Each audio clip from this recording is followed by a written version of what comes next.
बात करेंगे राजधानी रायपुर की, जहां पर टाटीबंध स्थित शांतिनाथ नगर निवासी संथारा साधिका शांति देवी जी वैद्य ने आजीवन अनशन व्रत अर्थात जीवित रहते तक अन्न और जल का त्याग कर दिया है, जिसे देखते हुए आज इनके निवास में आचार्य श्री महाश्रमण जी के सुशीय मुनिश्री सुधाकर जी के सानिध्य में संथारा अनुमोदनार्थ का विशेष आयोजन किया गया। मुनिश्री सुधाकर ने बताया कि शांति देवी वैद्य ने संथारा स्वीकार किया है।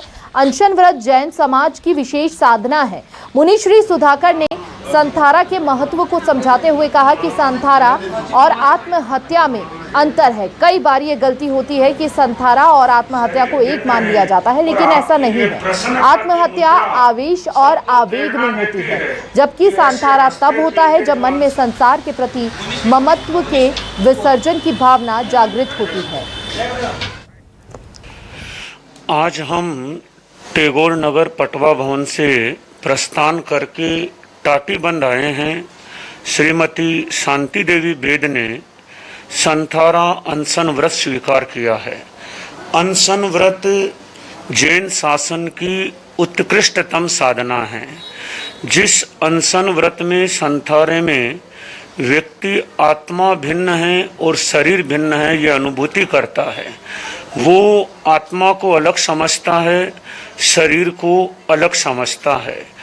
एक अवस्था के पश्चात या किसी बीमारी से या अत्यंत सच्ची विरक्ति और वैराग्य, मैं थोड़ा सा पहले समझा दूं कि संथारा किसे कहते हैं और आत्महत्या किसे कहते हैं।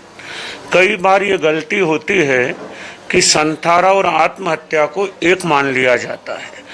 आत्महत्या आवेश में होती है, आवेग में होती है, जबकि संथारा तब होता है जब मन में गीता का जो भाव है अनासक्त चेतना, यानी किसी प्रकार की इच्छा नहीं है, किसी प्रकार की लालसा नहीं है, कोई राग नहीं है, कोई द्वेष नहीं है।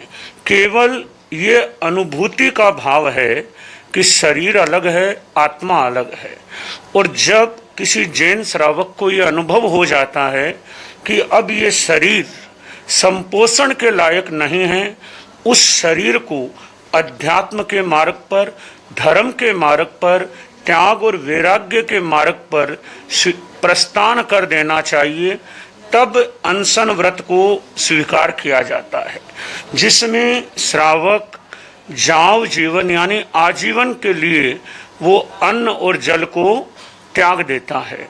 इन्होंने केवल आज से 9 दिन पूर्व अंजल त्यागा, मगर विशेष बात क्या है, ये साधना एक दिन में घटित नहीं होती है।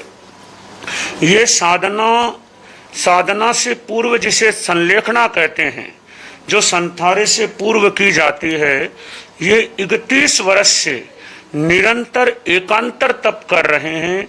यानी एक दिन खाना और एक दिन नहीं खाना, ये 1-2 वर्ष से नहीं, 31 वर्ष से ये निरंतर करते आ रहे हैं।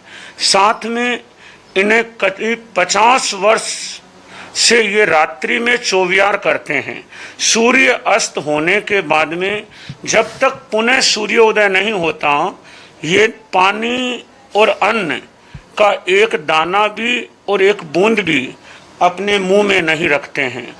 और भी इन्होंने अपने जीवन में अनेक नाना प्रकार की साधनाएं की है, तपस्याएं की है, और निरंतर वर्षों से वो साधनाएं तपस्याएं करते हुए आज ये इस चरम स्थिति में पहुंचे हैं। आप देख सकते हैं इनका शरीर ऐसा लगेगा जैसे मात्र केवल हड्डियों का ढांचा बना है। और मैंने इनसे चर्चा की, इनके विचार इतने पवित्र और निर्मल है, जैसे अनासक्त योग तो इन्होंने जीवन में साकार कर लिया है। इनकी एक ही भावना है कि मैं आत्मा का कल्याण करूं। तो इन्होंने आचार्य श्री महाश्रमण जी के आशीर्वाद से आज से 9 दिन पूर्व अनशन व्रत स्वीकार किया था। और इनकी निरंतर जो जागरूकता है, जैसे ही इन्हें गुरुदेव के बारे में कुछ बताया जाता है, कुछ कहा जाता है, अपने आप में इनके एक ऐसे लगता है भीतर से सोई शक्ति जाग जाती है। तो मैं शांति देवी वेद की इस संथारा साधना की अनुमोदना करने के लिए आज मैं यहाँ आया हूँ।